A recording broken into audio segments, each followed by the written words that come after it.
My name is Larry Olson. I retired about 2 years ago from ASU after 45 years of teaching.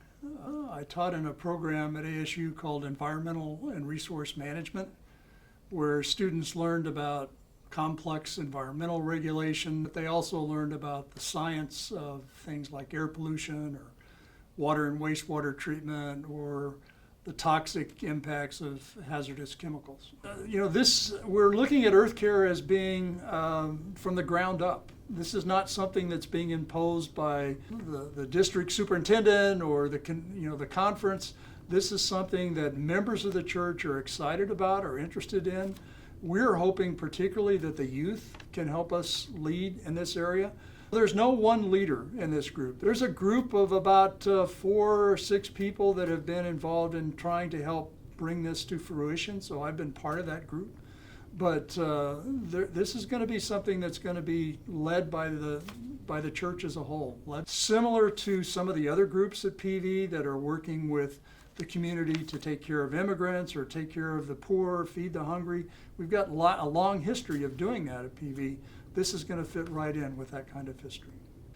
Throughout the Bible, we learn about stewardship. In the broadest sense, stewardship can be thought of as protecting and preserving something that's not necessarily yours.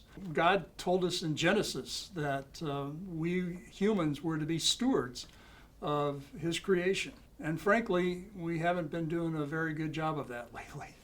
I think that it's important for Christians to be at the forefront, to be leaders in learning how to care for this wonderful creation that God gave us. In the western United States, one of the things that everyone is aware of is that we're in a real severe drought, a drought that is estimated to be the worst in the last 1,200 years. And that's really beginning to impact us in a way that it hasn't. The Colorado River supplies about 1/3 of the water to the Phoenix area.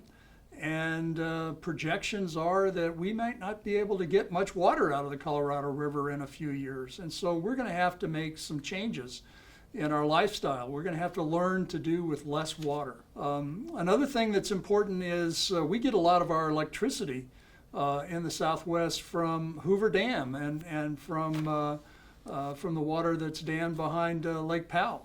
But unfortunately, if the water levels in those areas drop, we may not be able to get as much hydropower as we have. And so we're going to have to be more efficient, find new ways to produce electricity.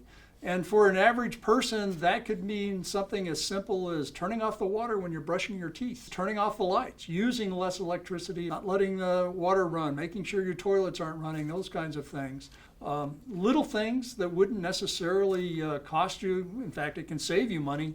Doesn't have to mean a huge change in your lifestyle. If one family does that, that's nice, but think about all the families in Phoenix really consciously trying to save water and save power. That could have a huge impact.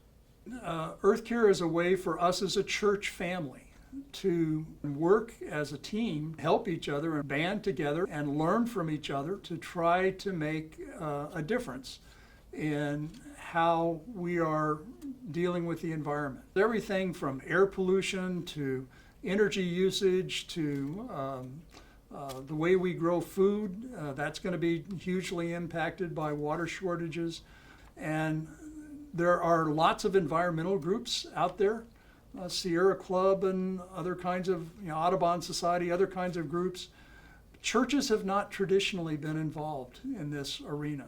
We have been concerned about feeding the poor and looking after immigrants and things like that, but this has not been an area that churches traditionally have really been active in.